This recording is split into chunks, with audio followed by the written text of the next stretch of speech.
बेचैनी सी, हर मंजर वीरान है। कहीं जल जरों से दहती दुनिया, कहीं आंधी तूफान है। धरती पर रहने वालों का आज ये कैसा इम्तिहान है। मेरे चुलबुले शहर की हर गली सूनी, मेरे देश की सड़कें वीरान है, मेरे देश की सड़कें वीरान है। नमस्कार आदरणीय निदेशक महोदय श्रीमती रचना गुप्ता मैम, माननीय प्रधानाचार्य जी, हेड मिस्ट्रेस कविता मेहरोत्रा मैम, वरिष्ठ कोऑर्डिनेटर नेहा गुप्ता मैम, समस्त अभिभावकगण एवं दर्शकगण को नमन करते हुए मैं सौम्या अग्रवाल और मैं सार्थक संधू पब्लिक स्कूल के विद्यार्थी प्रगति सदन की ओर से कक्षा 6ठी से 8वीं तक के लिए आयोजित आज की इस भाषण प्रतियोगिता चिंतन से अभिव्यक्ति तक मैं आप सभी का हार्दिक स्वागत करती हूँ।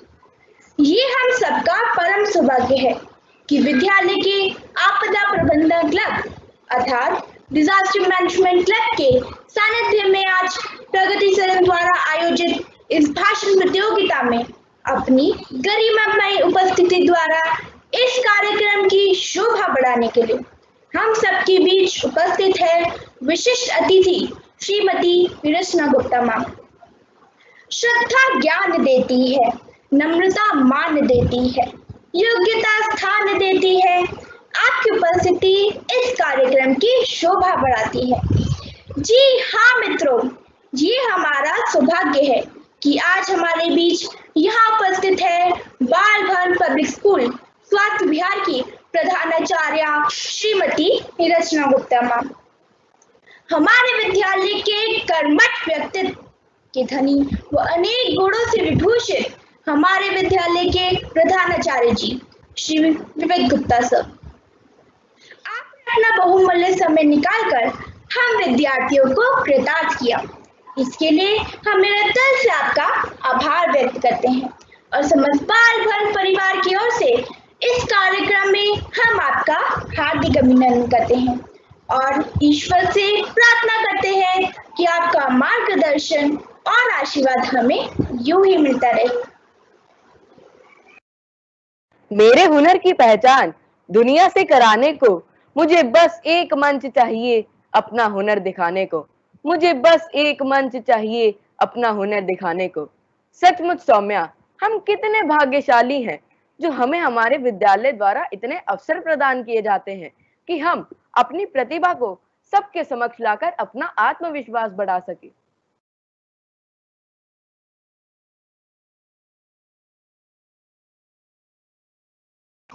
बिल्कुल सही कहा सार्थक आपने। इस ऑनलाइन प्लेटफॉर्म पर आकर जो नया अनुभव और आनंद हमें मिल रहा है वह हमारे जीवन की बहुमूल्य स्मृतियों में से एक होगा। तो चलिए चलते हैं आज की प्रतियोगिता से अपने जीवन में मीठी सी याद जोड़ने। बहुआयामी आप है बहुआयामी काज, इस कार्यक्रम में आपके सम्मिलित होने से पुलकित हैं हम आज। तो आइए स्वागत करते हैं आज हम अपने निर्णायक गण का, हमारे विद्यालय की हेड मिस्ट्रेस श्रीमती कविता मेहरोत्रा मैम और वरिष्ठ कोऑर्डिनेटर नेहा गुप्ता मैम। आदरणीय निर्णायक मंडल, हम आपका बहुमूल्य समय पाकर धन्य हुए। अब मैं सभी दर्शकों, श्रोतागणों व प्रतिभागियों को प्रतियोगिता के नियमों से अवगत कराता हूँ। नियमों के क्रम में पहला नियम यह होगा कि प्रति एक कक्षा तथा प्रति एक सदन से केवल एक विद्यार्थी को इस प्रतियोगिता में भाग लेने की अनुमति होगी। दूसरा नियम, भाषण प्रतियोगिता के लिए प्रति एक कक्षा के प्रतिभागियों को उनकी कक्षा के आधार पर दिए गए विषयों के अंतर्गत ही भाषण अर्थात अपने विचार व्यक्त करने होंगे। तो आइए दिए गए विषयों पर एक बार फिर से नजर डालते हैं।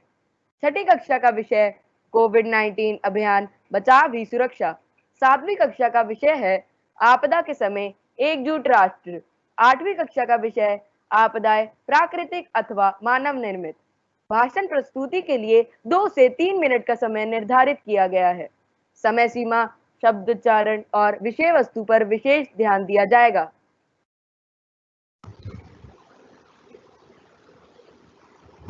ये थे महत्वपूर्ण नियम। अब आपको इस भाषण प्रतियोगिता के मूल्यांकन बिंदुओं से अवगत कराते हैं। ये प्रतियोगिता कुल 50 अंकों पर आधारित है, जिसमें विषय वस्तु, कंठस्थ, हाव भाव एवं प्रस्तुतिकरण, शब्दोच्चारण एवं स्पष्टता, आत्मविश्वास। सभी मूल्यांकन बिंदु 10-10 अंकों के हैं। इन सभी बिंदुओं पर निर्णायक मंडल अपने निर्णय की घोषणा करेंगे। आशा है आप सभी प्रतिभागी इन्हीं मूल्यांकन बिंदुओं को ध्यान में रखकर अपनी दक्षता का प्रमाण देंगे। तो आइए शुरू करते हैं भाषण प्रतियोगिता का पहला चरण कक्षा छठी के साथ।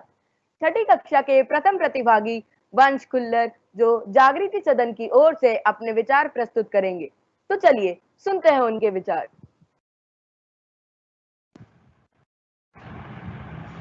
सुरक्षा बिन तुम ना करो किसी कार्य का विचार। सुरक्षा बिन तुम ना करो किसी कार्य का विचार। सुरक्षा मानकों से करो प्यार। आप सभी गुरुजनों और हमारे दर्शकों को मेरा सादर प्रणाम। मैं वंश खुल्लर कक्षा छठी का छात्र आज आपके समक्ष अपने विचार प्रस्तुत करने जा रहा हूँ, जिसका विषय है कोविड-19 अभियान बचाव सुरक्षा। पहला सुख निरोगी काया। हम अक्सर यह बात अपने बड़े बुजुर्गों से सुनते आए हैं, यानी जीवन का सबसे पहला सुख हमारा स्वस्थ निरोगी शरीर है। यदि हम स्वस्थ हैं तो हमारा जीवन खुशहाल बना रहता है। यदि हम बीमार पड़ते हैं तो उसके पीछे अनेक कारण होते हैं और इन बचाव के लिए हमें अपने शरीर और स्वास्थ्य के देखभाल की आवश्यकता पड़ती है। कुछ बीमारियां तो इस प्रकार से विकसित हो जाती हैं कि हमें पता ही नहीं चलता कि कब वह महामारी बन गई। कुछ इसी प्रकार की स्थिति आज हमारे समक्ष भी आ खड़ी हुई है, क्योंकि मेडिकल जगत में आजकल चर्चा और चिंता का विषय बना हुआ है कोरोना वायरस। चीन की सरहदों को पार कर यह वायरस पूरी दुनिया में मातम की वजह बना हुआ है। विश्व स्वास्थ्य संगठन ने इसे महामारी घोषित किया। यह वायरस मानव के एक बाल की तुलना में भले ही 900 गुना छोटा क्यों न हो, किंतु एक बहुत ही प्रभावी वायरस है। यह अब तक 70 से ज्यादा देशों को अपना शिकार बना चुका है, इसलिए हमें सावधानी बरतने की आवश्यकता है। और सावधानी बरतने का सबसे उत्तम उपाय है एहतियात बरतना। इस बीमारी से बचने के लिए हम लगातार हाथ धोना, अपने कमरे का तापमान 30 डिग्री सेल्सियस से अधिक रखना, सार्वजनिक स्थानों पर जाने से बचना, एक दूसरे से उचित दूरी बनाए रखना, छींक आने पर रुमाल का प्रयोग करना आदि कदम अपना सकते हैं। अब तक सबसे बड़े कदम के रूप में लॉकडाउन भारत सरकार द्वारा अपनाया गया, जिससे हमारी जीवन शैली बहुत प्रभावित हुई और हमें एक नए अनुभव की प्राप्ति भी हुई, जिसने हमें आत्मनिर्भरता सिखाई। यह सभी उपाय तो हम सभी द्वारा अपनाए गए ताकि हम कोरोना वायरस से लड़ सकें और उसके अंत की ओर साथ मिलकर कदम बढ़ा सकें। हमें किसी चीज पर सबसे अधिक ध्यान देना है तो वह है हमारी रोग प्रतिरोधक क्षमता। इसे बढ़ाने के लिए हमें अपने दिनचर्या में व्यायाम और पौष्टिक भोजन को अपनाना चाहिए। हमारे देश भारत में यह उपाय अपनाएं और अन्य देशों के मुकाबले आज हमारे देश में स्थिति भी बेहतर होने लगी है। शायद इसीलिए हमें कहा जाता है सुरक्षा जीवन का अर्थ है, इसके बिना सब व्यर्थ है। अंत में अपनी वाणी को विराम देते हुए मैं यही कहना चाहूंगा, कोरोना की श्रृंखला मिलकर दो अब तोड़, रख 2 गज की दूरियां अभिवादन कर जोड़। धन्यवाद। वाह, क्या खूब कहा कि सुरक्षा ही जीवन का अर्थ है, सुरक्षा के बिना सब व्यर्थ है। तो चलिए अब छठी कक्षा के क्रम अनुसार बुलाते हैं निर्माण सदन की ओर से ख्वाहिश सहगल को।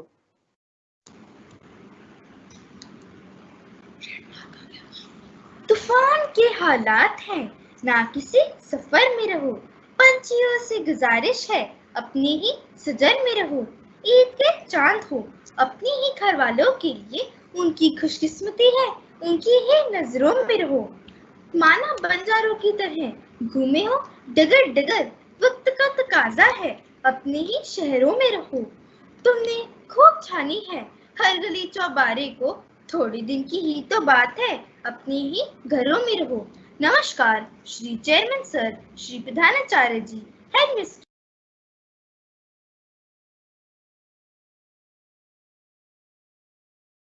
ख्वाहिश, यू आर म्यूटेड। नमस्कार श्री चेयरमैन सर, श्री प्रधानाचार्य ji, headmistress ma'am, senior coordinator ma'am, सभी कोऑर्डिनेटर्स, सभी अध्यापकगण एवं मेरे प्यारे सहपाठियों, आज मैं ख्वाहिश सहगल कक्षा 6ठी ई की छात्रा आप सबके समक्ष कोविड-19 अभियान बचाव ही सुरक्षा है पर अपने कुछ विचार प्रकट करने जा रही हूँ।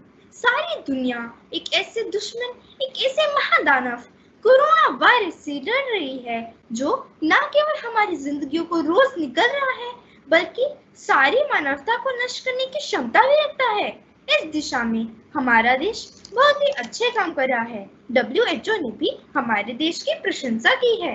हमारे माननीय प्रधानमंत्री श्री नरेंद्र मोदी जी ने जो यह लॉकडाउन लगाया था वह बहुत ही आवश्यक था, क्योंकि जब तक सोशल डिस्टेंसिंग का पालन पूर्ण रूप से नहीं किया जाएगा तब तक इस महामारी पर नियंत्रण पाना बहुत ही मुश्किल है। इस समय हमारे डॉक्टर, नर्स, अस्पताल के अन्य कर्मचारी, पुलिस, वैज्ञानिक आदि किसी सुपर हीरो से कम नहीं है। देश को इस विपत्ति के समय इन्होंने अपने आप को समर्पित कर दिया है, तो हमारा भी तो फर्ज बनता है ना कि हम इनके समर्पण का सम्मान करें।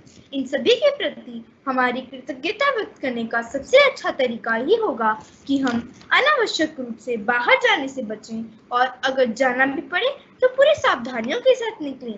जैसे मास्क पहनना ना भूलें, क्योंकि अगर मास्क हटा तो खतरा बढ़ा। हाथों को कम से कम 20 सेकंड तक धोना आवश्यक है। दूसरों से 2 गज की दूरी बनाए रखें। खांसते या छींकते समय जो भी व्यक्ति संपर्क में आता है उसमें वायरस काफी दिनों तक जीवित रहे।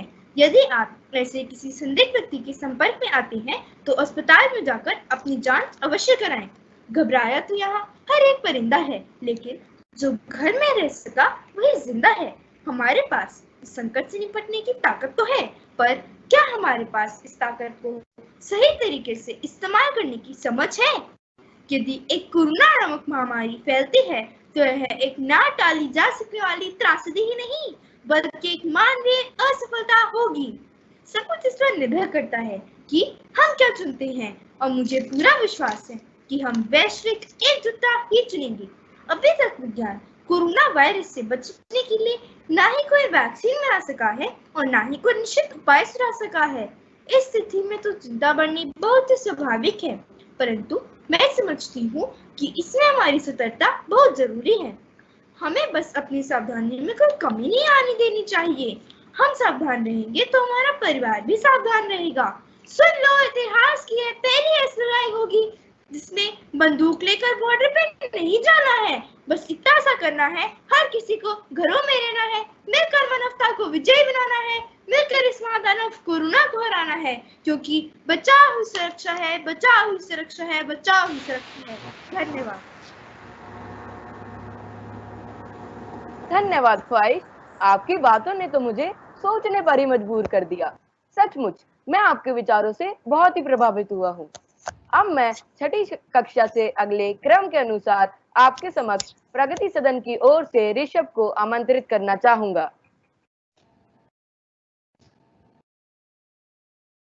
कभी दबाव तो कभी तनाव में, कभी दबाव तो कभी तनाव में बीत रही है ये जिंदगानी। किसी एक की नहीं, हम सबकी है यही कहानी। हम उम्मीदों के बोझ तले सपनों की है नाव लिए।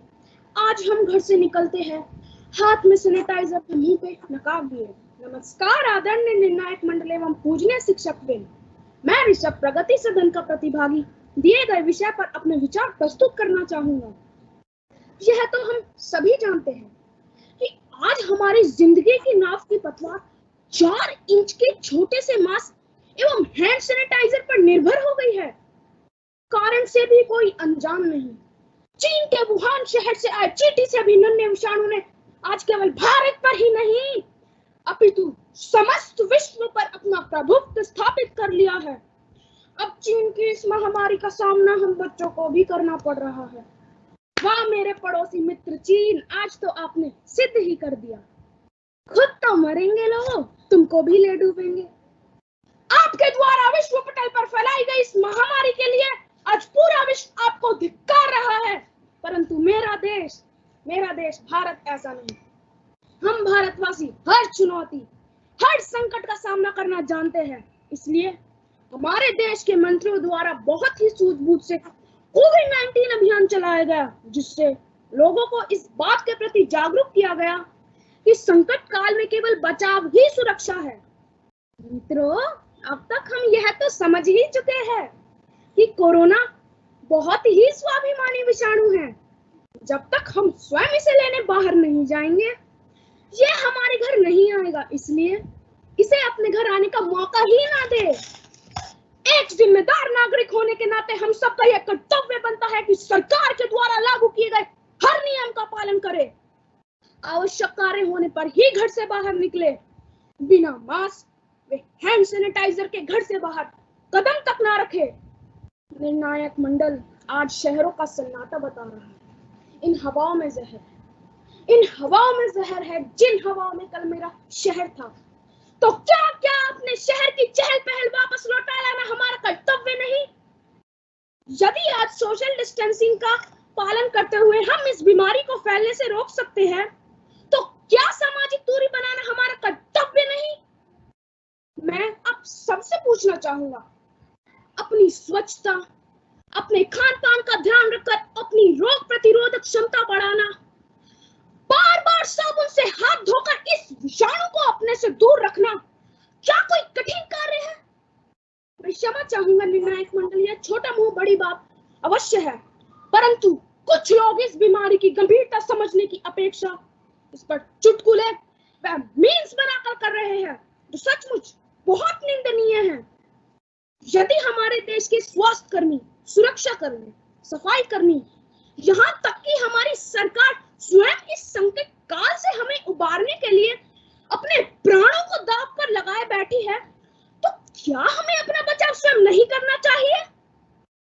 हमें आज अपनी सुरक्षा करनी है ताकि हम अपनों की सुरक्षा कर सकें, क्योंकि हमारी सुरक्षा ही हमारे बचाव है। अंत में अपनी वाणी को विराम देते हुए केवल इतना ही कहना चाहूंगा, जब काली अंधियारी रातों से रात का आंचल झलकेगा, जब दुख के बादल पिघलेंगे, सुख का सागर लहराएगा, तो सुबह कभी तो आएगी। धन्यवाद।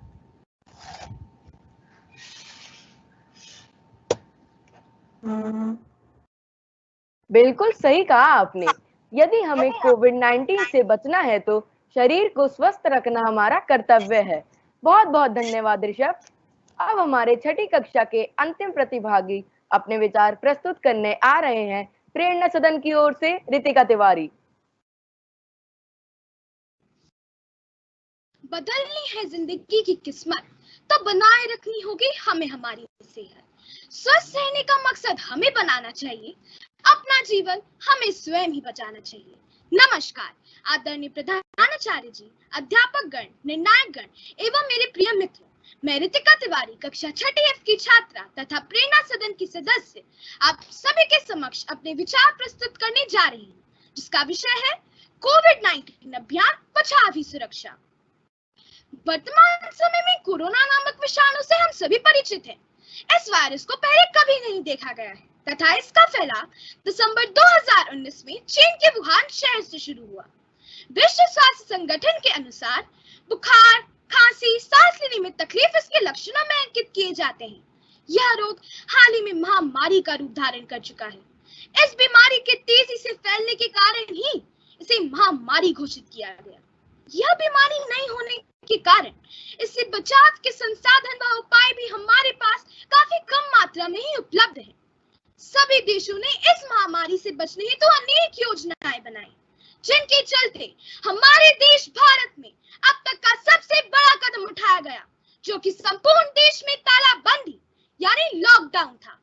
इस कदम ने कोरोना जैसी बीमारी से लड़ने में हमारा बहुत साथ दिया। साथ ही लोगों ने मास्क लगाओ, सामाजिक दूरी बनाओ, समय समय पर हाथ धो और धुलवाओ जैसी तकनीकों को एक जागरूक नागरिक अभियान के रूप में लिया। कोविड-19 अभियान में सबसे महत्वपूर्ण तत्व रहा बचाव। हम सभी ने कोविड से बचने के लिए जो भी हो सकता था वह समस्त तरीके अपनाए, जिससे कि हमारी दिनचर्या ने भी एक नया रूप धारण किया। मैं यहाँ यह बताने में तनिक भी संकोच नहीं करूंगी कि यह तालाबंदी ही थी, जिसकी वजह से हमारे देश में बहुत ज्यादा लोग इसके चपेट में नहीं आए और आज हम अपने घरों में सुरक्षित बैठे हुए हैं। इतना ही नहीं, जरूरत पड़ने पर हम देशवासियों ने अपनी आदतों में भी परिवर्तन ला दिया। अब सभी का घर ही उनका कार्यालय बन चुका है। घर से काम यानी वर्क फ्रॉम होम की प्रक्रिया पूरे देश में जोरों से अपनाई गई तथा सभी ने अपने घरों पर रहकर अपने परिवार को भी खूब समय दिया। और इस प्रकार इस महामारी के आने से भी हमारा कार्य ना रुका, बस समय के रहते हम अपना कार्य ऑनलाइन रूप से करने लगे। यहाँ तक कि हम विद्यार्थी भी अब विद्यालय न जाकर ऑनलाइन माध्यम से पढ़ाई कर रहे हैं। क्यों? क्योंकि कोविड से बचाव ही उसकी सुरक्षा है और यह बात हमारे द्वारा नकारी नहीं जा सकती। अंत में मैं बस इतना ही कहना चाहूंगी कि आधुनिक चिकित्सा करे सिर्फ रोग का उपचार। पौष्टिक आहार के साथ सामाजिक दूरी बनाए रखो ताकि अच्छा स्वास्थ्य बने और बीमारियों से होता रहे बचाव। धन्यवाद।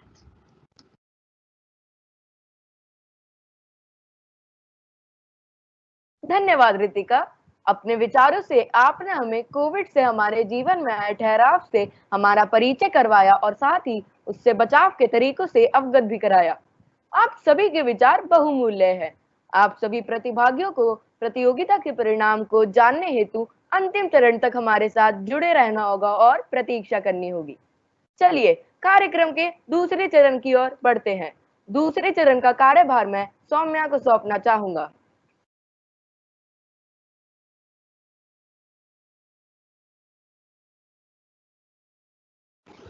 धन्यवाद सार्थक। अब हम दूसरे चरण को 7वीं कक्षा के प्रतिभागियों के साथ आगे बढ़ाते हैं। 7वीं कक्षा के प्रथम प्रतिभागी हर्षित कांडपाल जो जागृति सदन की ओर से प्रस्तुत करेंगे।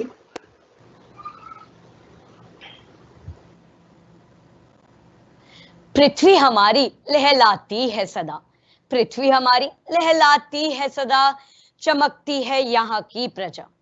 यदि आती है यहाँ कोई विपदा, यदि आती है यहाँ कोई विपदा, नाम दिया जाता है उसे आपदा। आप सभी गुरुजनों और हमारे दर्शकों को मेरा सादर प्रणाम। आज मैं हर्षित आपदा के समय एकजुट राष्ट्र पर अपने विचार प्रस्तुत करने जा रहा हूं। आपदा यानी एक प्राकृतिक या मानव निर्मित जोखिम जो कि समाज या पर्यावरण को प्रभावित करता है। जब प्रकृति में असंतुलन की स्थिति होती है तब आपदाएं आती हैं जिसके परिणाम स्वरूप विकास तथा प्रगति में बाधाएं पैदा हो जाती हैं। आपदाएं विभिन्न प्रकार की होती हैं जैसे भूकंप, सुनामी, सूखा, बाढ़, महामारी इत्यादि। आज हम इस और आपका ध्यान आकर्षित करने जा रहे हैं कि किस प्रकार इन महामारी से निपटने हेतु हम एकजुट होकर अपना योगदान देते आ रहे हैं। मैं आप सभी का ध्यान गत वर्षों में सामने आई कुछ प्रमुख आपदाओं की ओर लाना चाहूंगा, जैसे उत्तराखंड में बाढ़ 2013, त्रिपुरा में भूकंप 2017 और अब कोरोना महामारी 2019। इन्हें रोक पाना भी पूरी तरह संभव नहीं है, परंतु लगातार जो इसकी रोकथाम में कार्यरत है वह है हमारा राष्ट्र। इस राष्ट्र के लोग हों, किसी गैर सरकारी संगठन के सदस्य या फिर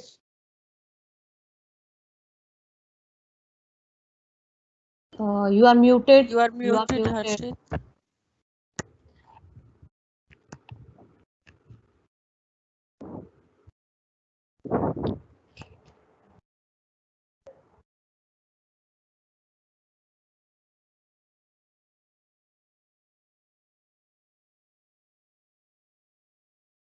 Yes, Harshit. Still Muted. muted, beta. Still muted. Mine is not muted. I'm showing it's muted, but it's not muted. Now start. No, you are not audible. Harshit, can you please check your headphones? I think they've got disconnected with your system. So we can just proceed to the next participant and then come back to Harshit after the next participant. Sir, now it's audible. Yes, Harshit, we are. Yes. You're audible now. You can start again. इस राष्ट्र के लोग हों, किसी गैर सरकारी संगठन के सदस्य या फिर स्वयं हमारी सरकार, ये सभी सदैव प्रयत्न करते हैं कि हम इन आपदाओं से कैसे बचें। 2005 में 2005 में राष्ट्रीय स्तर पर आपदा प्रबंधन अधिनियम की स्थापना हुई, जिसके चलते किसी आपदा के मामले में अक्सर समुदाय ही पहला प्रत्युत्तरदाता माना जाता है। इसी के साथ हमारे राष्ट्र ने कुछ नई व्यवस्थाएं स्थापित की।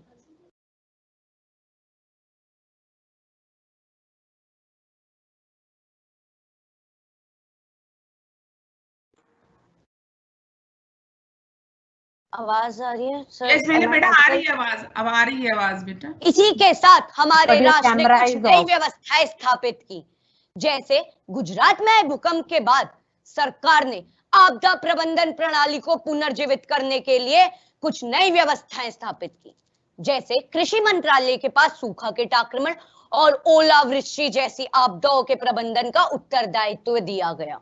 विद्यालय शिक्षा में आपदा प्रबंधन की बुनियादी विषय वस्तु भी शामिल किया गया। देश के बहु खतरों से प्रभावित जिलों में एक समुदाय आधारित आपदा जोखिम प्रबंधन कार्यक्रम आरंभ किया गया। अधिक दूर न जाते हुए अभी हाल ही का उदाहरण ले लीजिए कि किस प्रकार कोरोना महामारी से निपटने हेतु हम एकजुट होकर अपना योगदान दे रहे हैं, और खान पान में भी सरकार ने कोई परेशानी नहीं आने दी। मैं अपने इन विचारों को कुछ पंक्तियों के साथ विराम देना चाहूंगा। राष्ट्रीय एकता में बल है अपार, राष्ट्रीय एकता में बल है अपार, तभी सभी विपदा से निपटे हम हर बार। हमारी एकजुटता ही हमारी पहचान है, तभी हमारा राष्ट्र महान है, तभी हमारा राष्ट्र महान है। धन्यवाद।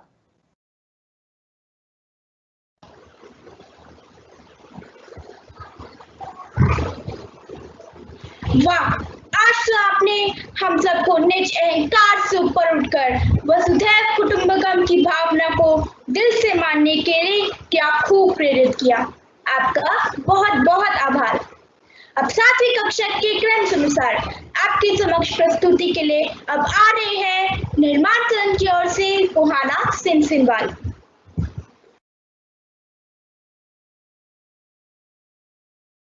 संघर्ष जितना कठिन होता है, जीत उतनी ही शानदार होती है। और संघर्ष तो हम सभी कर रहे हैं, और जीत का एहसास भी एकजुट होके ही किया था। कुछ याद आया उन घंटियों की आवाज, या वो हिंदुस्तान की जगमगाती शाम, या वो ऐतिहासिक दिन जहां फूलों की वर्षा किसी शादी के लिए नहीं, या किसी वीआईपी मेहमान के स्वागत के लिए नहीं, बल्कि भगवान रूपी इंसानों के लिए की गई थी। अब आप सभी यह विचार कर रहे होंगे कि क्या ये पुरानी बातें लेके बैठ गई है। कितनी बार तो सुन लिया, देख लिया, अखबार में पढ़ लिया, और कितना हर जगह कोरोना कोरोना की बात चलन में है। सकारात्मकता की तो बात ही नहीं रही। बार बार मन में डर बिठाया जा रहा है, और तो और अब भाषण भी इसी पे ही सुनना पड़ रहा है। पर मेरे प्यारे भाइयों और बहनों, एक बार पूछ के देखो अपने चित्त से, क्या आप एक नागरिक होने के तौर पर सकारात्मक हो, या अभी भी केवल अपने मनोरंजन के स्वार्थ के लिए ही कर्म कर रहे हो? नहीं समझे?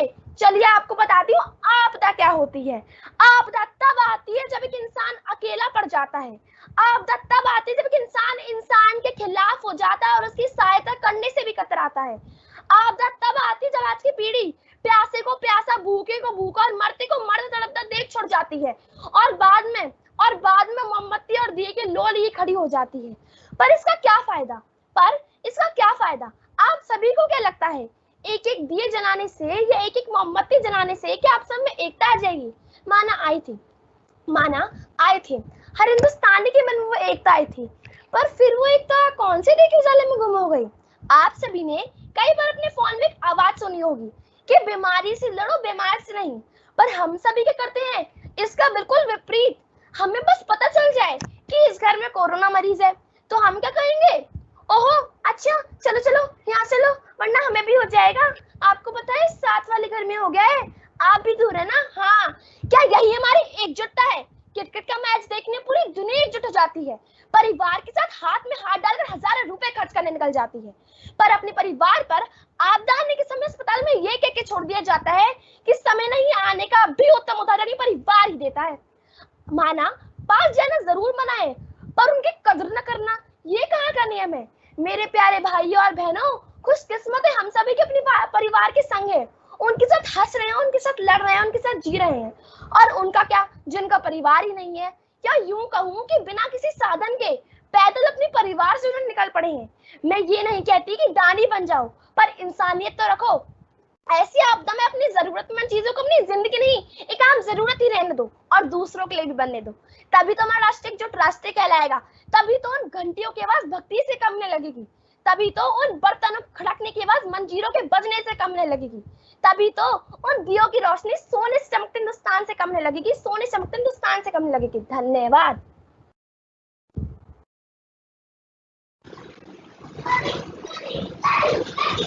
धन्यवाद कुहाना, आपके विचार सचमुच हमारे अंतर्मन को छू गए। आपके विचारों से हमें अत्यंत प्रेरणा मिली। चलिए बढ़ते हैं अगले क्रम की ओर। 7वीं कक्षा की प्रतिभागी प्रगति सदन की ओर से मैं आदित्य तिवारी को आमंत्रित करना चाहूंगी।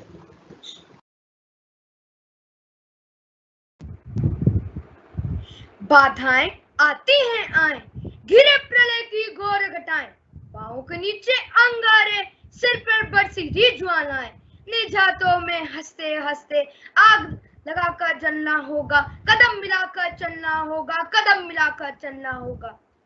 नमस्कार आदरणीय निर्णायक मंडल, पूज्य सभी गुरुवर एवं कार्यक्रम के श्रोतागण। मैं आदित्य तिवारी प्रगति सदन की ओर से माननीय श्री अटल बिहारी जी की उपरोक्त पंक्तियों द्वारा आज की भाषण प्रतियोगिता में अपने विचार प्रस्तुत करना चाहूंगा। मान्यवर, आज की इस प्रतियोगिता का चयनित विषय वर्तमान समय की परिस्थिति में एकदम सटीक बैठता है।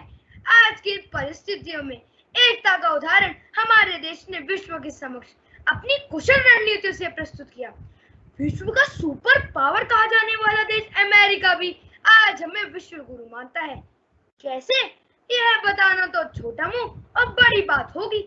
संकट की इस घड़ी में कोविड महामारी जहां लोगों को एक दूसरे से दूरी बनाने पर मजबूर कर रही है, लोगों को मायूस कर रही है, उन्हें अंधकार की ओर ले जा रही है, वहीं हमारे प्रधानमंत्री जी दिए जलवाकर थाली बजवाकर संपूर्ण राष्ट्र को एक साथ ले आए हैं। राष्ट्र के प्रत्येक नागरिक ने भी दीपोत्सव ना होते हुए भी एक साथ मिलकर दिए जलाए, एक स्वर में शकनाद कर यह बताया, हम रोज मिल ना सके गम इसका नहीं, हम रोज मिल ना सके गम इसका नहीं, हम दूर रहकर भी पास है, खुशी इस बात की है, खुशी इस बात की है। ये एकता का प्रमाण नहीं तो क्या है? इस संपूर्ण राष्ट्र की एकता नहीं तो क्या है? ये जो दीवार का सुराख है, ये जो दीवार का सुराख है, ये रोशनदान नहीं, ये चाइना पाकिस्तान की साजिशों का हिस्सा है। जी हाँ, उनकी साजिशों का हिस्सा है। मान्यवर, मेरी पंक्तियों को सुनते ही आपके जहन में हाल ही में घटी कुछ घटनाओं की रोती बिलखती माएं, सुहागनों और दूध मोहे बच्चों की तस्वीर उभर आई होगी। हाँ, मैं बात कर रहा हूँ चीन की उन्हीं साजिशों की जिसमें देश को बचाने के लिए सैन्य बल ने एकजुट होकर उसे मुंह की खिलाई थी। राष्ट्रीय एकता की गाथा यही समाप्त नहीं होती, अभी तो उसको उसकी औकात बताने की बारी हमारे जिम्मेदार नागरिकों और कुशल सरकार पर आई है। आप सभी ने भी चीनी सामान का बहिष्कार कर राष्ट्रीय एकता की मिसाल कायम की है। मैं आप सभी को याद दिला दूं, हमारी सरकार ने भी चीन के 59 ऐप भारत में बैन कर चीन की आर्थिक कमर को तोड़ डाला है और साथ में यह भी बता दिया है, अगर हम दोस्ती निभाना जानते हैं तो दुश्मनों से अपने राष्ट्र की रक्षा करना भी जानते हैं। मैं आप सभी से पूछना चाहता हूँ, क्या अभी भी हमारे एकता के प्रति कोई शंका रह जाती है? ये मेरे देश की राष्ट्रीय एकता दुश्मनों के इरादे पस्त करने के लिए ही नहीं, बल्कि प्राकृतिक आपदाओं से निपटने में भी एकता का प्रमाण देती है। एकता का प्रमाण देती है। एकता का प्रमाण देती है। इसके साथ ही रहे प्रधानमंत्री राहत कोष, जो आपदा पीड़ितों का जीवन दोबारा खुशहाल बनाने के लिए सरकार व निजी संस्थाओं द्वारा ऐसी कई योजनाएं बनाई गई है, जिसमें देश के कोने कोने से देश का प्रत्येक जिम्मेदार व्यक्ति आर्थिक व अन्य तरीकों से मदद करता है। मेरे विचारों में आपदा के समय एकजुटता ही से कहते हैं।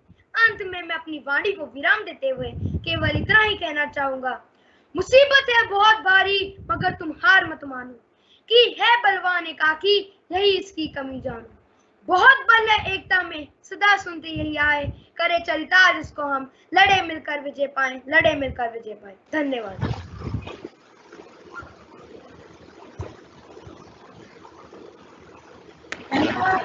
सही कहा आपने नित्य। आपदाओं के समय राष्ट्र की एकजुटता ही सर्वोत्तम विचार है और इस उच्च विचार को जीवन में अपनाने की अत्यंत आवश्यकता है। चलिए बुलाते हैं अगले प्रतिभागी को, 7वीं कक्षा के अंतिम प्रतिभागी जो अपने विचार प्रस्तुत करेंगे। प्रेरणा सदन की ओर से ईशप्रीत सिंह खनुजा। कोलाहल जीवन कुछ थमा थमा सा है, सन्नाटे का यह क्षण नया नया सा है। चारों तरफ फैला अंधेरा भी गहरा गहरा सा है। हर मानव अपने कर्तव्यों से बेपरवाह सा है, बेपरवाह सा है। सुप्रभात प्रधानाचार्य जी, शिक्षकगण और मेरे प्रिय मित्रों, आज हम सब यहाँ आपदा विषय पर चर्चा करने के लिए एकत्रित हुए हैं। आपदा विषय से संबंधित जानकारी साझा करने का अवसर प्रदान करने के लिए मैं आपका बहुत आभारी हूँ। आज पूरी मानवता, पूरी सृष्टि विभिन्न प्रकार की आपदाओं से जूझ रही है। ये आपदाएं किसी भी क्षेत्र में प्राकृतिक या मानव निर्मित कारणों से होने वाली घटनाएं या दुर्घटनाएं हैं, जिसके परिणाम स्वरूप जीवन का पर्याप्त नुकसान होता है। इतिहास गवाह है उन आपदाओं का जिसका भुगतान हम सबको करना पड़ा। अगर मैं उन आपदाओं की बात करूं तो 2001 में गुजरात में भूकंप को तो कोई भूल ही नहीं सकता। 2004 में हिंद महासागर में आई सुनामी ने तो हमारे अस्तित्व को ही लड़खड़ा दिया। 2014 में जम्मू कश्मीर में भीषण बाढ़ के जरिए प्रकृति ने अपनी ताकत को दिखाया। अब वर्तमान में फैली महामारी और टिड्डियों के प्रकोप का तो हम अनुमान ही नहीं लगा सकते। आपदाओं का कहर किसी भी देश की सीमा को नहीं जानता। वह किसी धर्म, जाति, देश, उसमें रहने वाले नागरिक, यहाँ बैठे आप, मैं, किसी को नहीं पहचानता। वह सबको बस अपनी चपेट में ले लेता है। मेरे विचार से आपदाओं से विश्व को सुरक्षित करने के लिए एक विश्वव्यापी आपदा प्रबंधन की हमें आवश्यकता है। हम और सरकार दोनों मिलजुल कर ही आपदा प्रबंधन को व्यवस्थित कर सकते हैं। सरकार, एनजीओ, अनेक निजी संस्थान तो आपदा प्रबंधन को प्राथमिकता दे रहे हैं। संयुक्त राष्ट्र संघ द्वारा प्रति वर्ष मनाए जाने वाले आपदा कटौती दिवस का तो उद्देश्य ही किसी आपदा के वक्त एक दूसरे देश के बीच सहयोग, शांति और सहायता को बढ़ावा देना है। कि तो मेरा प्रश्न है कि इस क्षेत्र में हमारी क्या भागीदारी है। मेरे विचार से आपदा प्रबंधन को एक विषय के रूप में स्कूलों में लागू करने का हर संभव प्रयास करना चाहिए। साथ ही विद्यालय भवनों से बाहर जाकर माता पिता और समुदाय में जागरूकता फैलाने का प्रयास भी अवश्य करना चाहिए। अब समय आ गया है कि आपदा रूपी संकट से निपटने के लिए भारतीय संस्कृति की महान विचारधारा वसुधैव कुटुंबकम के द्वारा संपूर्ण मानव जाति को आपदाओं से बचाया जा सकता है। हमें बस इतना करना है कि हमें एकजुट होकर हर प्रकार की आपदा का सामना करना चाहिए और अपना कर्तव्य समझकर सुधारात्मक प्रयास करना चाहिए। अब मैं अपने विषय को विराम देते हुए कुछ पंक्तियां प्रस्तुत करना चाहूंगा जो इस प्रकार है। माना हालात प्रतिकूल है, रास्तों पर पिटे शूल है। माना हालात प्रतिकूल है, रास्तों पर पिटे शूल है। चारों तरफ धूल ही धूल है, पर तू खुद अपना अपराध ना बन, तो खुद अपनी राह बना। धन्यवाद।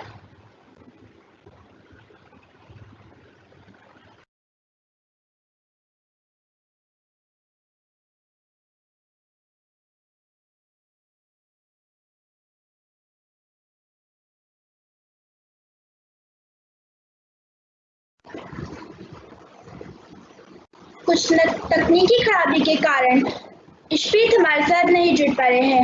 हम शीघ्र ही जुड़ने का प्रयास करेंगे। आपका बहुत बहुत धन्यवाद ईशप्रीत।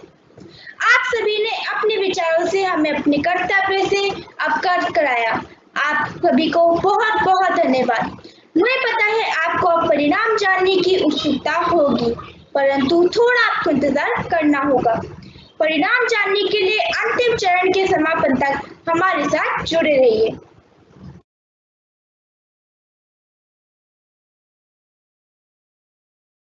चलिए अब समय है तीसरे व अंतिम चरण की ओर बढ़ने का, जिसमें भाग लेंगे 8वीं कक्षा के प्रतिभागी। तो बुलाते हैं तीसरे चरण के प्रथम प्रतिभागी को। मैं जागृति सदन की ओर से अवनी कमलेश्वर को आमंत्रित करना चाहूंगा।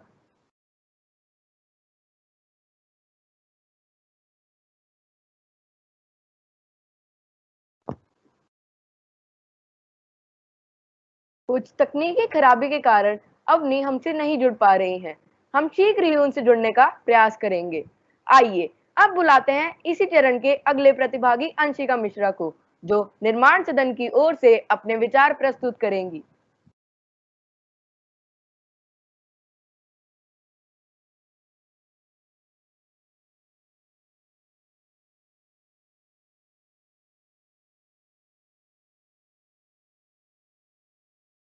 Anshika, you are muted, beta.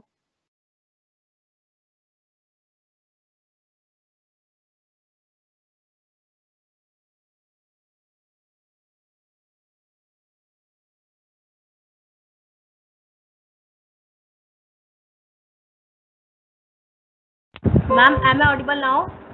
Yes. Yes. Charu चंद्र की चंचल किरणें खेल रही थी जल थल में, स्वच्छ चांदनी बिछी हुई थी पृथ्वी और अंबर तल में। पर यह क्या, नए नए हरे हरे पास समेट लिए स्वयं में, प्रकृति ने ढाक ली सब सुंदरता अपने अंतरंग में, क्योंकि अमानवीयता के पहुंच गए हैं अपने परम चरण में। अनंत प्रकृति जब हुई अवरुद्ध, करने लगी कहर प्रचंड स्वर में, कहर प्रचंड स्वर में। निर्णायक मंडल, मेरे इन वचनों से कहीं ना कहीं कुछ तो संकेत आपको प्राप्त हो ही गया होगा कि आपदा आज के परिप्रेक्ष्य में प्राकृतिक न रहकर मानव निर्मित हो गई है। अभी हाल ही में मैं समाचारों में प्रसारित मुख्य सुर्खियों को सुन रही थी। उन सुर्खियों में प्रकृति को ऐसे शब्दों द्वारा प्रस्तुत किया जा रहा था जैसे कि प्रकृति ने तांडव मचाया हो, प्रकृति बदला ले रही हो, जैसे प्रकृति ना जाने क्या करके मानेगी।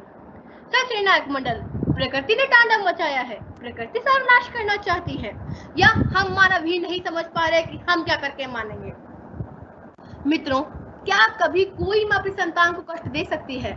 क्या कभी कोई माँ अपनी संतान के प्राण हर सकती है? हाँ, यह और बात है, जब बच्चा गलती करे तो माँ उसको सुधारने के लिए थोड़ा बहुत डांटती फटकारती है, जिससे वे सत्कर्म करे और सही राह पर चले। ऐसा ही हमारी माँ प्रकृति भी करती है। अब चाहे वह भूकंप हो या नदियों का बाढ़ रूपी उफान, सागरों में उठता अम्फान तूफान हो या निसर्ग, यह सभी आपदाएं माँ प्रकृति की ओर से इसी कारण होती है, जिससे वे अपनी संतान यानी कि हम मानवों को समय रहते यह समझा सके कि अभी भी हमारे पास वक्त है अपने आप का दायरा सीमित करने का, अपनी हरकतों को सुधारने का। पर्यावरण असंतुलन के दो मुख्य कारण हैं। एक है बढ़ती जनसंख्या, दूसरा है बढ़ती जनसंख्या के बढ़ते लालच तथा बढ़ती उपभोग वृत्ति। इन दोनों का ही असर हर रूप में प्राकृतिक संसाधनों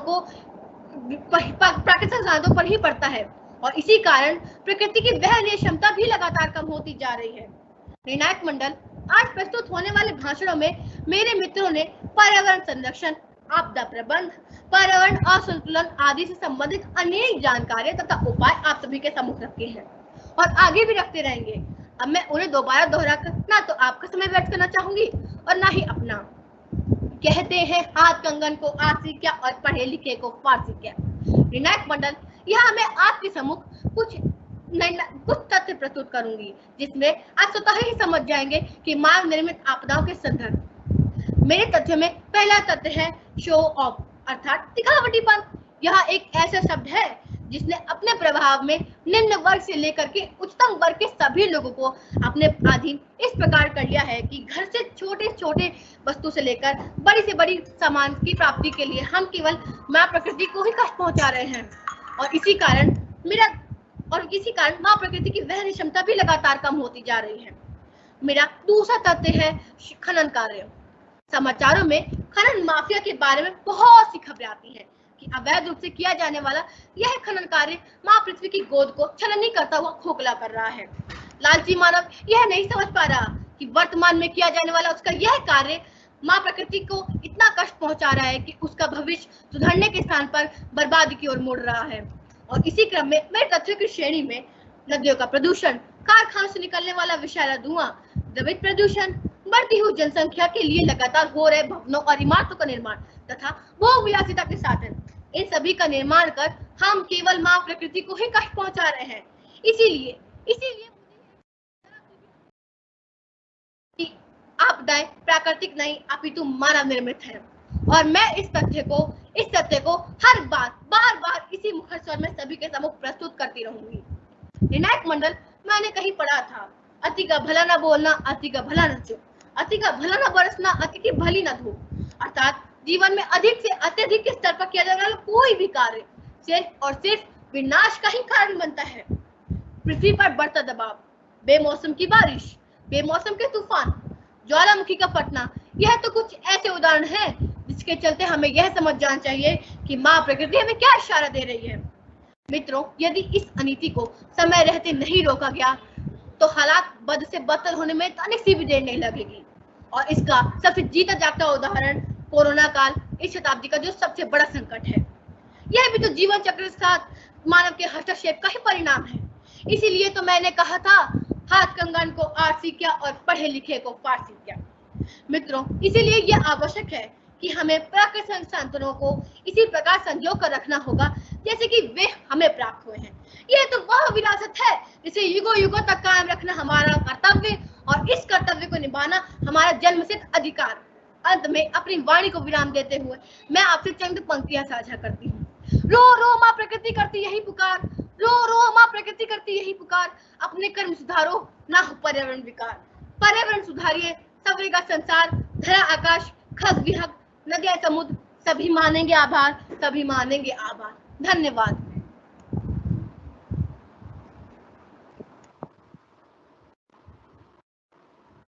बहुत ही सुंदरता से आपने अपने विचारों को प्रस्तुत किया। प्रकृति की रक्षा के लिए लिया गया प्रण ही सबसे बड़ा धर्म है। हमें अपने कर्तव्यों से अवगत करवाने के लिए आपका बहुत बहुत आभार। आइए अब बुलाते हैं अगले प्रतिभागी महक को, जो हम सभी के समक्ष अपने विचार व्यक्त करने आ रही हैं प्रगति सदन की ओर से। ये भूकंप और ये पानी की प्यास, कितने लोगों ने छोड़ी अपनी जीने की आस। चारों ओर फैला ये प्रकृति का कहर और डर के साए में बीतने लगा हर पहर, और डर के साए में बीतने लगा हर पहर। नमस्कार आदरणीय निर्णायक मंडल, अतिथिगण एवं मेरे मित्रों। आज मैं प्रगति सदन की प्रतिभागी महक दिए गए विषय पर अपने विचार प्रस्तुत करना चाहूंगी। मान्यवर, ये तो हम सभी जानते हैं कि मनुष्य प्रकृति को अपनी जरूरत और बढ़ते लालच के कारण नष्ट करता जा रहा है। विकास के नाम पर प्रकृति से छेड़छाड़ एक आम बात हो गई है, जिसके परिणाम स्वरूप बाढ़, भूकंप, ज्वालामुखी, सुनामी जैसे अनेक प्राकृतिक आपदाएं बढ़ती जा रही है। और इसके परिणाम का एक ज्वलंत उदाहरण हमने उत्तराखंड के जल प्रलय से लेकर खेतों में टिड्डों के आक्रमण तक में देखा। मित्रों, आखिर आपदा को मैं परिभाषित कैसे करूं? कोरोना के रूप में, सुनामी के रूप में, आग के रूप में, बाढ़ के रूप में, या फिर चीन में पाकिस्तान के हमले के रूप में? आपदा का अर्थ है संकट, एक ऐसी समस्या जिससे निपटने के लिए संघर्ष करना अत्यंत मुश्किल हो जाता है, जिसके कारण मानव को पीड़ा, विनाश, क्षति और दुख का सामना करना पड़ता है, जिसके कारण न केवल मानव को अपितु सारी सृष्टि को संकट का सामना करना पड़ता है। भूकंप आना, ज्वालामुखी का फटना, बाढ़ आना, जंगलों में भीषण आग लगना, सुनामी का आना, समाज में अचानक कोई महामारी फैल जाना प्राकृतिक आपदाएं हैं जिन पर मनुष्य का कोई वश नहीं। न जाने क्यों बरस पड़ते हैं इंद्रदेव पहाड़ों पर, नष्ट हो जाता है जर्रा जर्रा, दरार पड़ती है दीवारों पर, दरार पड़ती है दीवारों पर। परंतु मैं आप सबसे एक प्रश्न पूछना चाहूंगी कि क्या सिर्फ यही समस्याएं हैं जिनका सामना हमें करना पड़ता है? नहीं महोदय, नहीं, बिल्कुल नहीं। इसके अलावा भी ऐसी अनेक समस्याएं हैं जो मानव निर्मित आपदाएं हैं। जी हाँ मान्यवर, वह समस्याएं जिन्हें हमने अपने लिए स्वयं चुना है। हमारे अपने लोभ, अपनी मूर्खता व अपने निर्दयी स्वभाव के कारण हमने प्रकृति के साथ इतना खिलवाड़ कर दिया, उसका इतना दोहन कर दिया कि प्रकृति को अपना क्रोध हम पर दिखाना पड़ा। मैं आप सबसे यह प्रश्न पूछना चाहूंगी कि क्या आतंकवाद, सड़क दुर्घटना, परमाणु हमले, आग लगना ये जानबूझकर मानव द्वारा लगाई गई आपदाएं नहीं? कह दो समुंदर से कि लहरों को संभाल कर रखे, कह दो समुंदर से कि लहरों को संभाल कर रखे। जिंदगी में तूफान लाने को आज इंसान बहुत है, क्षमा कीजिएगा निर्णायक मंडल, परंतु मेरी इस बात से आप भी इनकार नहीं कर सकते। पूरे देश में संकट काल व लॉकडाउन की भयंकर स्थिति आज कोरोना नामक विषाणु से कम अपितु मनुष्य की मूर्खता से अधिक फैली है। क्या प्रकृति का दोष है आज लाखों प्रवासी मजदूर घर से बेघर होकर रेल की पटरियों पर लेटकर निर्दोष किसके कारण मरे? प्रकृति के कारण? नहीं महोदय, नहीं, बिल्कुल नहीं। ये हमारी मानव जाति का कसूर है। तो आपदाओं को केवल प्रकृति कहना तब उचित है? क्या भारत में आतंकवाद प्रकृति ने फैलाया? मित्रों, यदि आपदाएं आ भी जाएं, तो उनका सामना कीजिए, प्रकृति का सम्मान कीजिए, अपनी बुद्धि में विवेक का प्रयोग कर संकट का हल निकालिए, क्योंकि आपदाएं जितनी प्राकृतिक है उतनी मानव निर्मित भी। इसलिए प्रकृति को दोषी मानने से बेहतर है स्वयं अपने लालच पर अंकुश लगाएं। अंत में मैं केवल इतना ही कहना चाहूंगी, वक्त कम है सफर लंबा, वक्त कम है सफर लंबा, जितना दम है लगा लो। कुछ लोगों को मैं जगाती हूँ, कुछ सोए हुओं को तुम जगा लो, कुछ सोए हुओं को तुम जगा लो। धन्यवाद।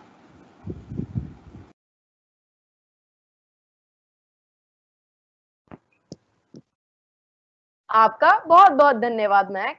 आपने अपने भाषण के माध्यम से बताया कि जीवन का सबसे बड़ा गुरु समय होता है, जो हमें हमारे द्वारा की गई भूल को सुधारने का अवसर प्रदान कर रहा है। आइए कक्षा 8वीं के अंतिम प्रतिभागी को आमंत्रित करते हैं। प्रेरणा सदन की ओर से आ रही है यशस्वी अवस्थी।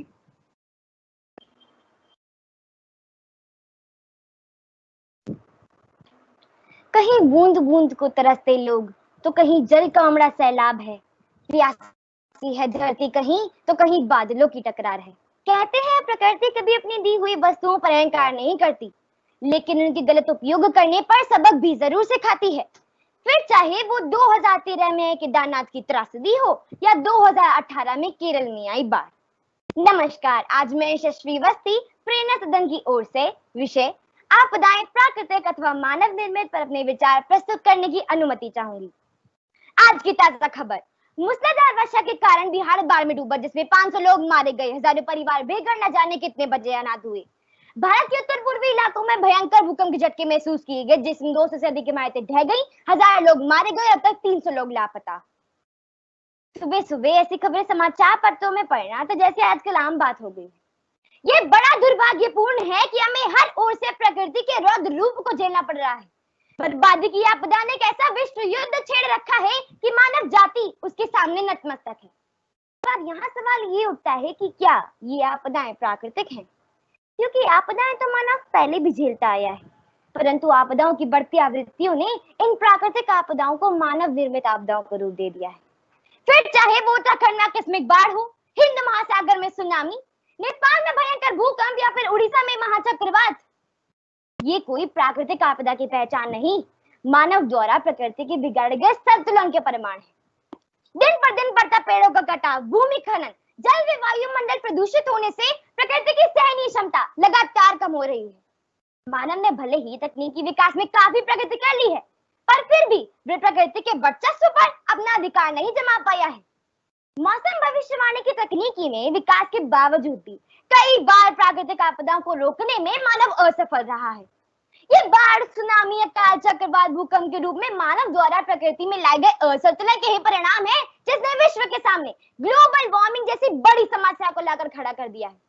विशेषज्ञों की माने तो ये कुदरती कम, मानव जनित आपदा ज्यादा कह डाल रही है। ये सही है कि प्राकृतिक आपदाओं को पूरी तरह रोकने में हम समर्थ नहीं है, किंतु उन्हें उत्तेजित करने एवं बढ़ाने में निश्चित ही हमारी भागीदारी है।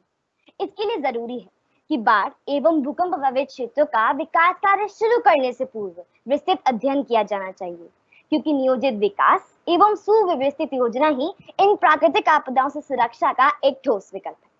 वो कहते हैं ना कि प्रकृति हमारी सभी जरूरतों को पूरा करने के लिए पर्याप्त संसाधन उपलब्ध तो कराती है, लेकिन हमारे लालच को पूरा करने के लिए नहीं। अब ज्यादा समय ना लेते हुए अपनी कुछ पंक्तियों के साथ अपनी वाणी को विराम देना चाहूंगी। मानव के कुल्हाड़ी ने किया पर्यावरण सत्यानाश, प्रकृति की एक लोहारी चोट ने दिखाई लीला महाविनाश।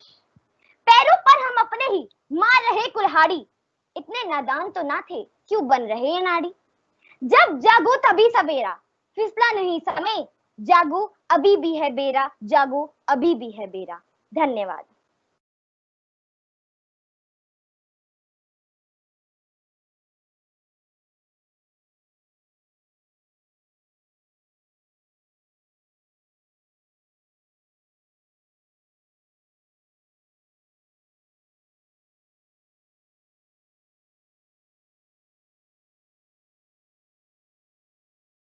यशस्वी, आपका बहुत बहुत धन्यवाद।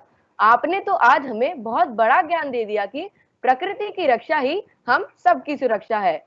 8वीं कक्षा की विद्यार्थी अवनी कमलेश्वर अब हमसे जुड़ चुकी है, तो आइए बुलाते हैं जागृति सदन की ओर से अवनी कमलेश्वर को।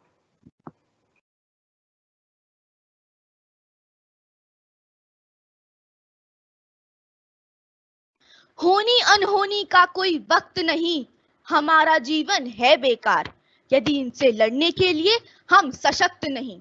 आप सभी गुरुजनों और हमारे दर्शकों को मेरा सादर प्रणाम। मैं अवनी 8वीं सी की छात्रा आज आप सभी के समक्ष आपदाएं प्राकृतिक अथवा मानव निर्मित विषय पर अपने विचार प्रस्तुत करने जा रही हूँ। प्रकृति तथा हमारे इस संसार में बदलाव आते रहते हैं और इनमें से कुछ सकारात्मक तो कुछ नकारात्मक बदलाव भी होते हैं। प्राकृतिक रूप से बाढ़, सूखा, भूकंप, सुनामी इत्यादि विपदाएं आती रहती है और इन्हीं को आपदा कहा जाता है। आपदा यानी किसी भी क्षेत्र में प्राकृतिक या मानव निर्मित कारणों से होने वाली घटना, दुर्घटना या लापरवाही जिसके चलते जीवन का पर्याप्त नुकसान होता है। इनके प्रभाव में जीवन को हानि, चोट, बीमारी तथा मानव के शारीरिक, मानसिक व सामाजिक कल्याण पर विपरीत प्रभाव, संपत्ति को नुकसान, सेवाओं की हानि, सामाजिक व आर्थिक व्यवधान एवं पर्यावरण के नुकसान को समाहित किया जा सकता है। परंतु ये कहना कहाँ तक उचित होगा कि आपदाएं प्राकृतिक होती है, क्योंकि यदि गंभीर रूप से विचार किया जाए तो हम यह पाते हैं कि सभी आपदाओं का जन्मदाता और कोई नहीं बल्कि केवल मनुष्य ही है, क्योंकि कोई भी खतरा विनाश में परिवर्तित हो इससे पहले ही वह उसे रोक भी सकता है। यानी सभी आपदाएं मानव की असफलता का ही परिणाम है। अधिक दूर ना जाते हुए केदारनाथ में आई आपदा का ही उदाहरण देख लीजिए। 1000 साल पहले तो कभी उसकी स्थिति ऐसी नहीं देखी गई जैसी उस समय हुई थी। बादल यूं ही नहीं फट जाते, बल्कि यह नौबत तब आती है जब गर्म और नम हवाओं का ऊपर की ओर निगमन हो। उत्तराखंड में साल 2013 में हुई भारी तबाही में भी कुछ ऐसा ही हुआ था। यह सब मानव द्वारा प्रकृति में छेड़छाड़ करने से ही हुआ। इन बातों से स्पष्ट है कि आपदाओं का प्रमुख कारण कहीं ना कहीं मनुष्य ही है, लेकिन हमें जरूरत है इन आपदाओं को कम करने में अपना योगदान देने की। ऐसी आपदाओं के समय हमें गांधी जी के शब्दों को स्मरण करना होगा कि पृथ्वी के पास प्रत्येक व्यक्ति की जरूरतों को पूरा करने के लिए सब कुछ है, मगर लालच को कभी पूरा नहीं किया जा सकता। हमें अब गत वर्षों में हुई आपदाओं से सबक लेते हुए, अपनी जिम्मेदारी को समझते हुए औद्योगिकीकरण के नाम पर होने वाले पर्यावरणीय नुकसान को बंद करना होगा, क्योंकि हम चाहे तो आने वाले खतरों से खुद को बचा सकते हैं। आपदाओं से रहित एक खुशहाल पृथ्वी हम अपनी बना सकते हैं। इन्हीं शब्दों के साथ मैं अपनी वाणी को यहीं पे विराम देना चाहूंगी। धन्यवाद।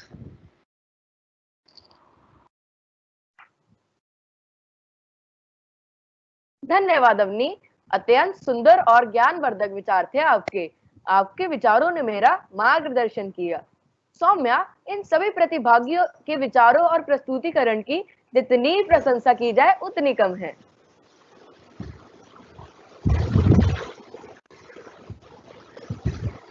बिल्कुल ठीक कहा सार्थक आपने।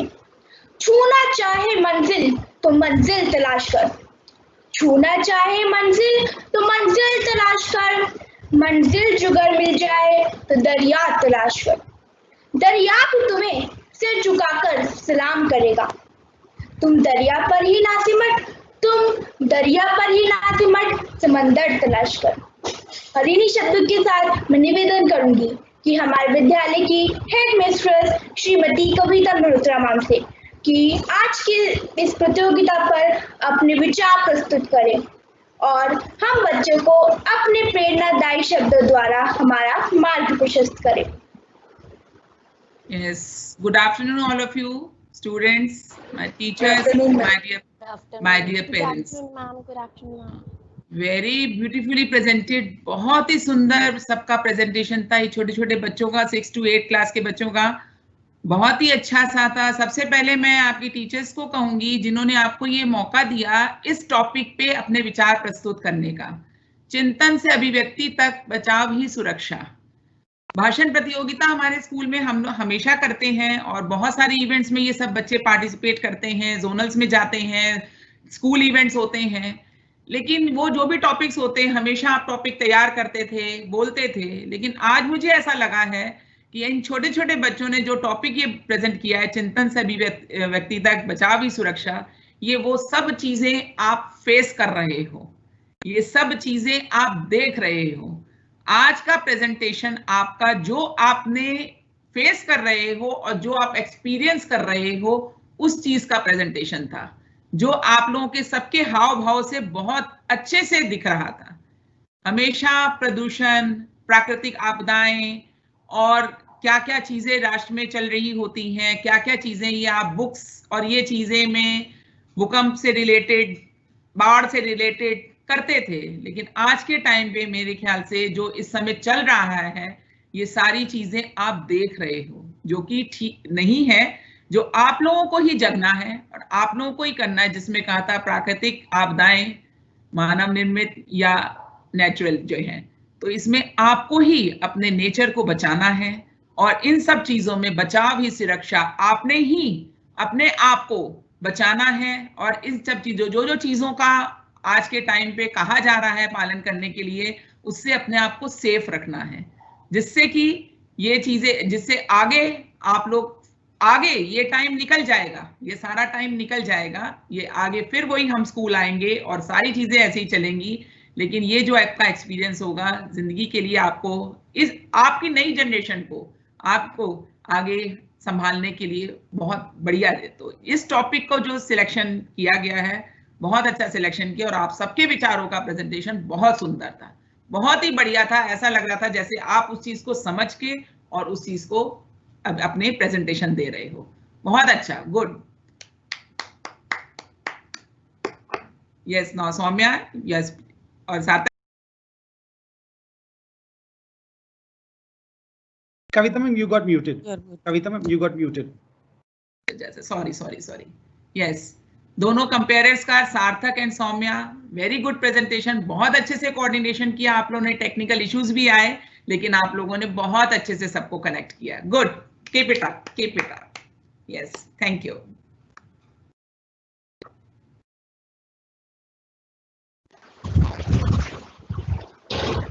धन्यवाद महोदया, आपके ये प्रेरणादायी शब्द हमें सदैव प्रगति पथ पर अग्रसर होने के लिए प्रेरित करेंगे।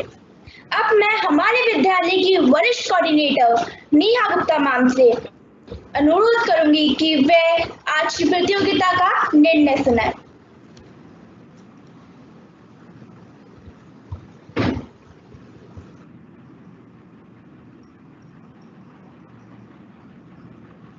Good afternoon, everyone. Good afternoon, ma'am. Good afternoon, ma'am.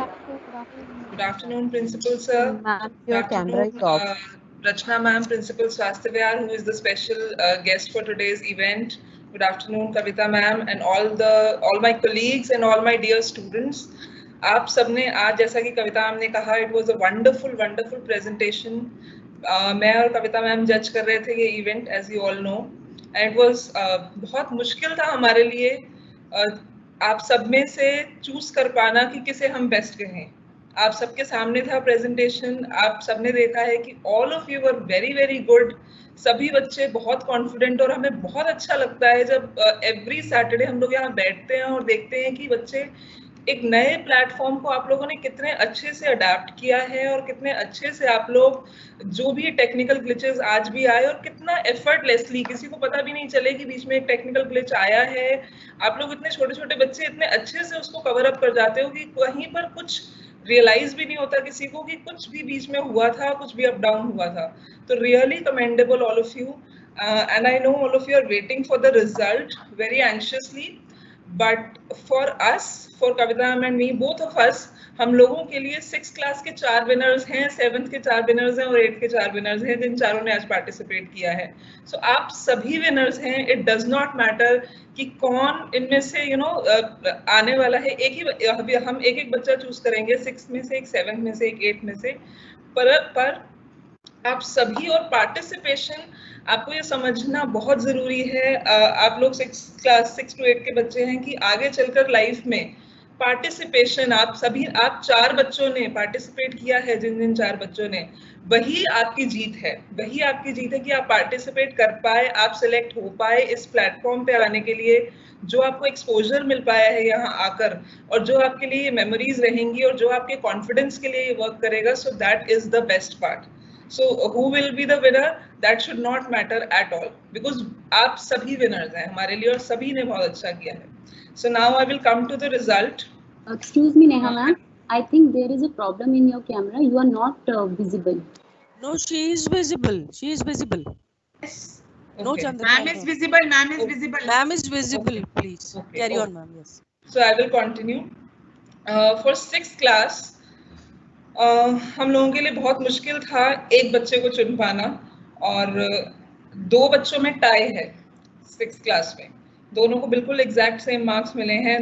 हम दोनों ही जजेस ने बिल्कुल सेम मार्क्स दिए हैं. So first student is Rishabh from class 6 Pragati house, who has done exceptionally well. You were very very confident, और इतना अच्छा लगा हम लोगों को देख के कि 6th क्लास के इतने छोटे छोटे बच्चे इतने कॉन्फिडेंटली प्रेजेंट कर रहे हैं. एंड सेकंड जो टाई है हमारा 6th क्लास में, that is Ritika Tiwari from Prerna house. You were also very very wonderful, Ritika. Great. Okay, so coming to class 7th, from class 7th we have Harshit Kandpal from Jagriti House. And believe me, difference सिर्फ एक number का ही है, but कुछ नहीं कर सकते हैं. हमें एक बच्चे को अनाउंस करना है, but सच में आप सभी, मतलब ये सिर्फ कहने की बात नहीं है, बट आप सभी ने बहुत अच्छा परफॉर्मेंस किया है, तो आप सभी विनर्स हैं. Please nobody should be disheartened at all. सभी आप बहुत अच्छे थे बेटा. 8th क्लास में we have chosen Mehak from Pragati House. Congratulations to all the winners, and more congratulations to all the participants who have participated, and you have got this wonderful exposure. And great, I would like to also thank all your teachers who have prepared you and given you this chance, and you will always remember this memory with you. So congratulations all of you. Thank you so much.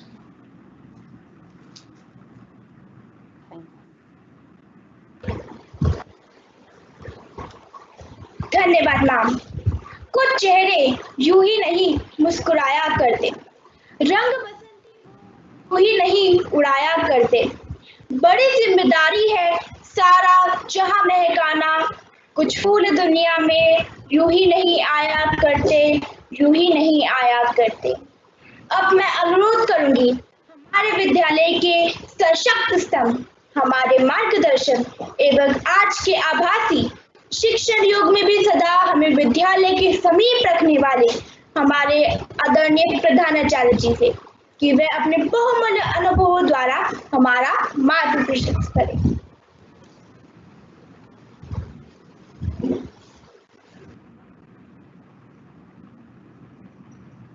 धन्यवाद सौम्या.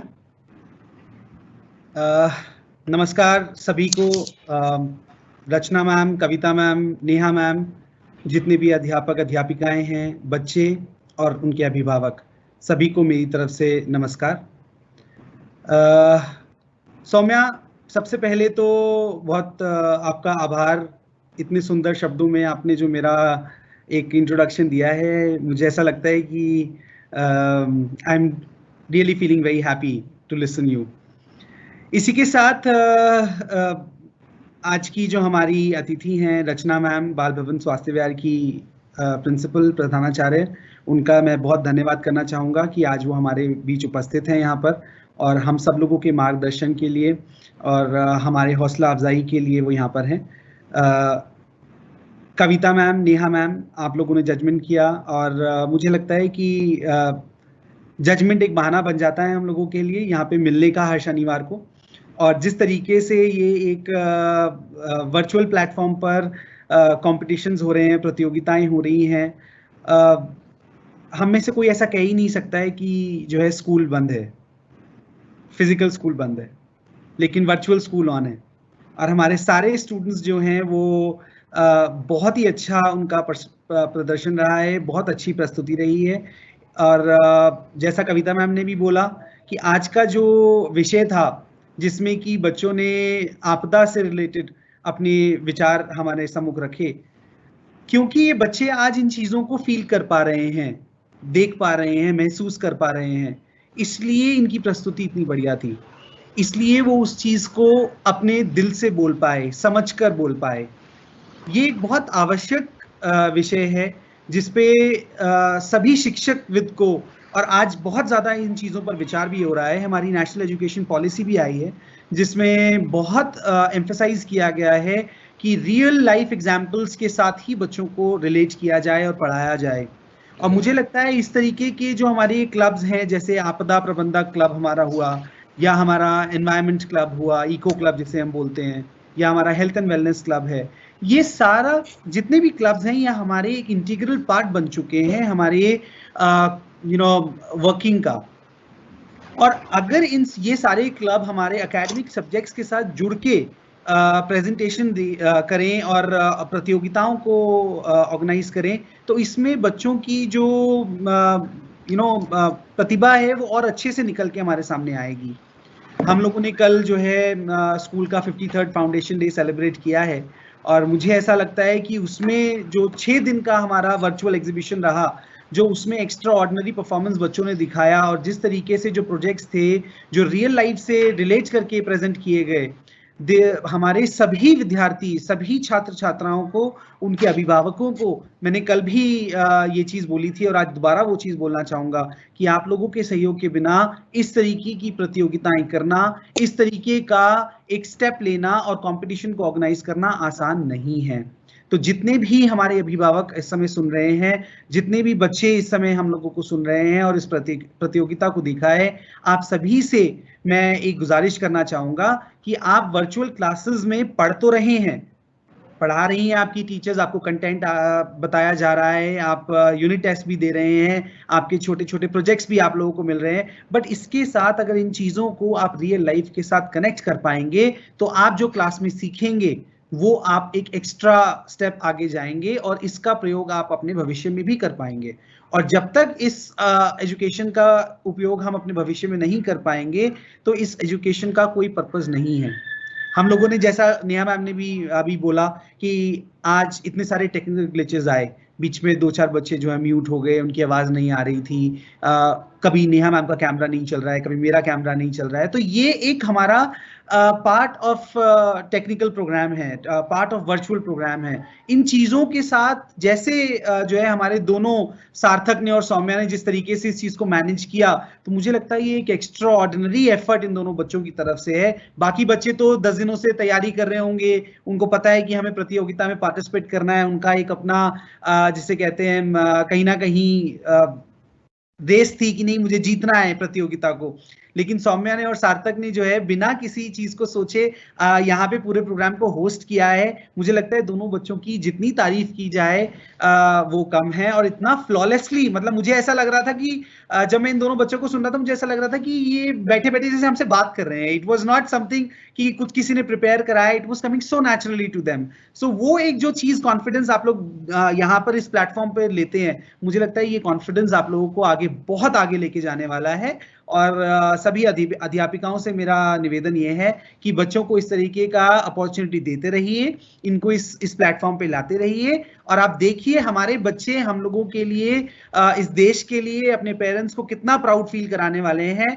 यही बच्चे जो हैं आगे हमारा भविष्य हैं, इस देश का भविष्य हैं, और इनके नेतृत्व में जो हमारा देश आगे बढ़ने वाला है। तो इन बच्चों को बहुत शुभकामनाएं, जितने भी प्रतियोगी रहे, जिन्होंने पार्टिसिपेट किया, उनको बहुत शुभकामनाएं, और आप सभी लोग इस प्रतियोगिता के विनर हैं।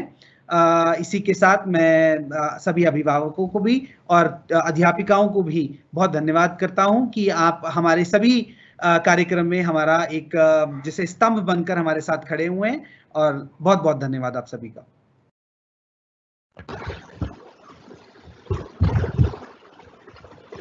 धन्यवाद महोदय।